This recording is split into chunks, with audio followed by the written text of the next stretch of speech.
Hi, I'm Pamela from Content Clarity and welcome to my channel, a channel where you can find all the tips and tricks on how to run a successful online business and scale with ease.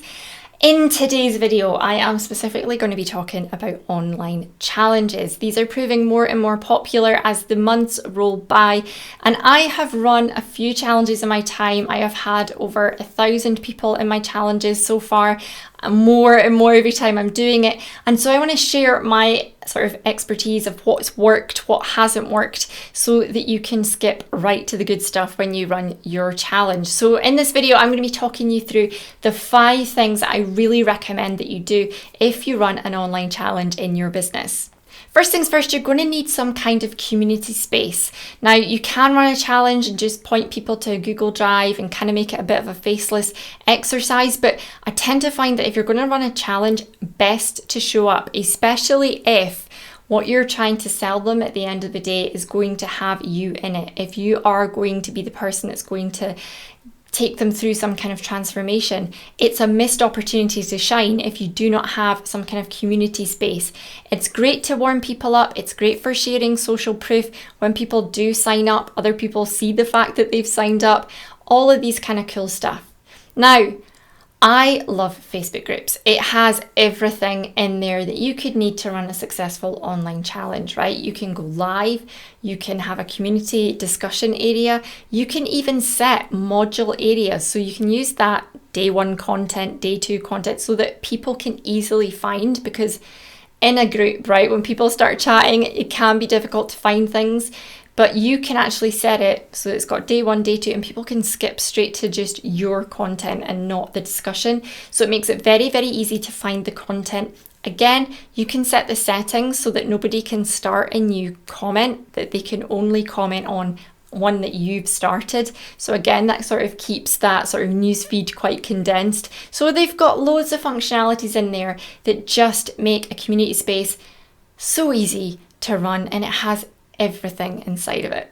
Now, as I already mentioned in there, the second thing that I recommend that you do is go live. Now, if you don't want to teach live, that's fine. You might want to drop in a pre-recorded video into your Facebook group, but I do recommend that you at least show up live maybe 3 times over the course of a 5-day challenge, daily if you can. If you're not comfortable with going live, if you're an introvert and the thought of it makes you crawl, maybe you just want to show up 3 times throughout the week.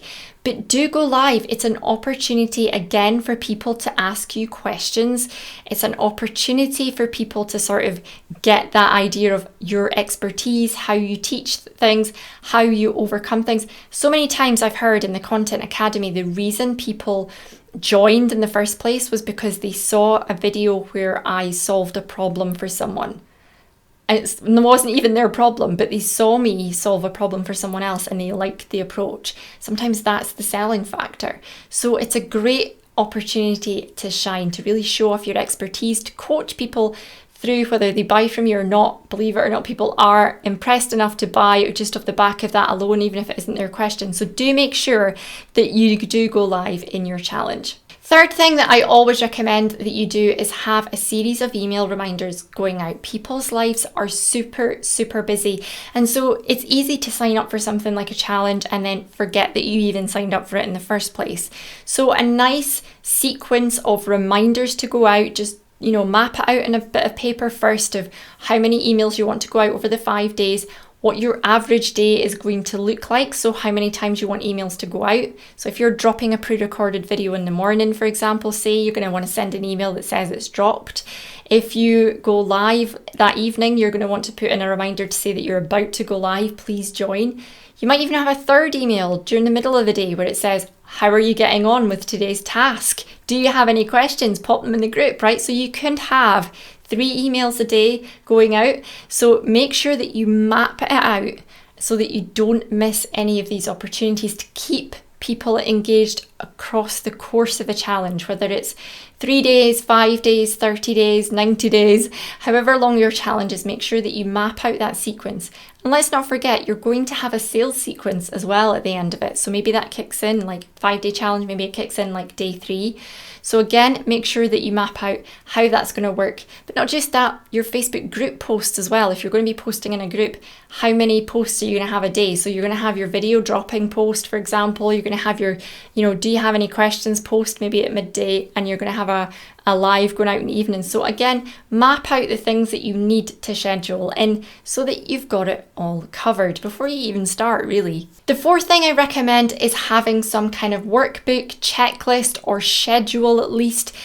If what you're taking someone through over the course of a challenge isn't really sort of workbook worthy, i.e. it's kind of like a live teaching element, maybe you're doing like live trainings, maybe what you do is like meditation or yoga or something like that, so there's not really anything to sort of write down.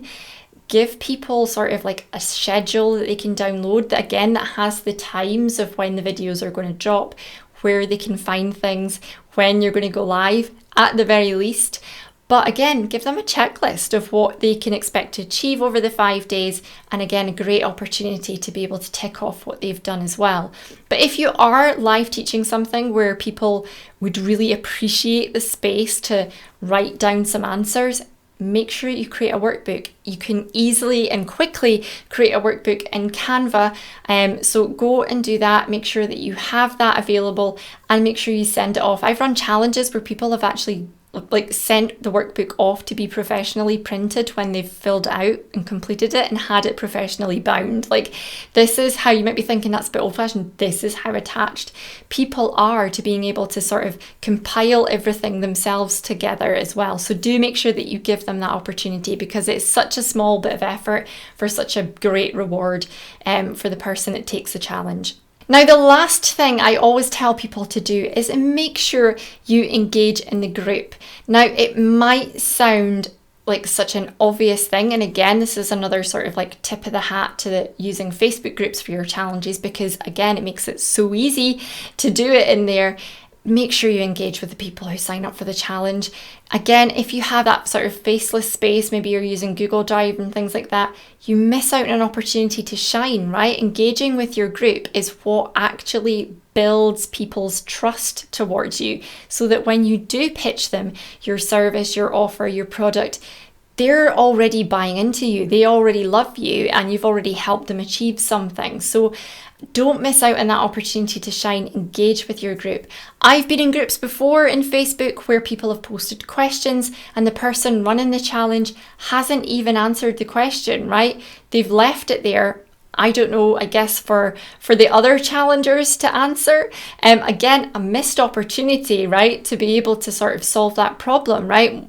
People who join my Content Academy membership told me that one of the reasons that they joined was because they saw me on video live answering somebody else's question. It wasn't even their question, it was someone else's question, but they were impressed by my approach. They were impressed by my ability to be able to solve someone's problem.